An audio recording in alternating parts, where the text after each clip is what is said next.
inspiré par un conte anglais. La soupe aux cailloux. Il était une fois un vagabond affamé qui errait de village en village. Un beau jour, où il se trouvait sur la place d'une bourgade qu'il ne connaissait pas, il alla simplement apaiser sa soif au seau du puits. Les regards des habitants qui convergèrent vers lui firent comprendre qu'il n'était pas le bienvenu en ce lieu. Leurs yeux étaient remplis de dégoût, d'hostilité, voire des deux. Mais le vagabond haussa les épaules et tenta malgré tout sa chance en allant frapper à la porte d'une cuisine dont sortait un délicat fumet qui lui mettait l'eau à la bouche. Peu de temps après, la porte s'ouvrit, dévoilant le propriétaire des lieux. Avant que le vagabond n'ait le temps de dire un mot, le cuisinier, un homme grand, gros et bruyant, le poussa de toutes ses forces, l'envoyant rouler dans la poussière.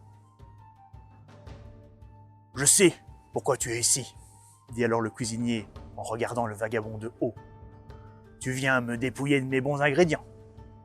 Que ce soit en mendiant ou en volant, sache que tu n'obtiendras rien de moi. Les gens d'ici n'aiment pas les étrangers, et moi, je les aime encore moins. Retourne donc sur la route, avant qu'il ne t'arrive malheur. » Décontenancé, le vagabond se releva, se dépoussiéra, et cherchant une idée, il commença à fouiller dans son baluchon. « Je ne suis pas ce que vous croyez, dit-il alors, d'une voix fière. Je viens pour... » Alors que sa main se fermait sur un objet qu'il avait ramassé par hasard sur une plage bien des années auparavant, il eut une idée. « Je voulais juste vous emprunter une marmite pour faire une soupe aux cailloux, finit-il par dire en sortant un gros galet de son baluchon. « Une soupe aux cailloux ?» demanda le cuisinier, curieux. « Je n'ai jamais entendu parler d'une soupe aux cailloux. »« C'est parce que vous ne voyagez pas assez, » lui rétorqua le vagabond. « En bord de mer, c'est l'un des mets les plus délicats qui est généralement réservé aux nobles et aux bourgeois. Voyez-vous, cette pierre absorbe les saveurs de la mer, le goût du poisson, des coques, des algues et bien entendu sa douceur salée. Et j'ai eu la chance de gagner cette pierre au jeu, et depuis ce jour, je n'ai plus jamais faim. Hélas, vous m'avez bien fait comprendre que je n'étais pas le bienvenu. » Le vagabond remit son galet dans son baluchon et fit mine de se remettre en route. « Attends un peu, » lui cria l'artisan. « Je peux peut-être te prêter une marmite, à condition que tu me laisses regarder la préparation de ta soupe. »« Ça peut s'arranger, » répondit le voyageur avec un sourire en coin. Pénétrant dans la cuisine, l'étranger vit que celle-ci était bien achalandée, et son sourire s'élargit. Le cuisinier mit une marmite sur le feu, et le vagabond jeta sans hésiter son galet dans l'eau dès qu'elle se mit à bouillir. « Maintenant, il y a juste à attendre, » ajouta-t-il. Une demi-heure plus tard, le vagabond prit une louche et goûta la soupe sous le regard inquisiteur de son hôte. « Oh oui, c'est presque prêt. Délicieux, » dit-il d'un air satisfait. Mais alors que le cuisinier s'apprêtait à goûter, l'étranger ajouta précipitamment. « Peut-être faudrait-il légèrement plus de sel. En avez-vous » Ayant hâte de goûter cette préparation, le gros bonhomme alla chercher du sel, et le vagabond en ajouta une bonne poignée dans la marmite. Il dit alors « Les meilleures soupes aux cailloux ne se contentent pas des saveurs de la mer non plus. Je pense que l'on pourrait ajouter des feuilles de chou et des carottes. » Le cuisinier alla couper les légumes que le vagabond ajouta ensuite à la soupe. « Parfait, on sent bien le goût de la pierre, » dit l'étranger. « Par contre, pour ajouter de la mâche, on pourrait mettre quelques pommes de terre. » Sans attendre, le cuisinier apporta des pommes de terre qui furent ajoutées à la préparation.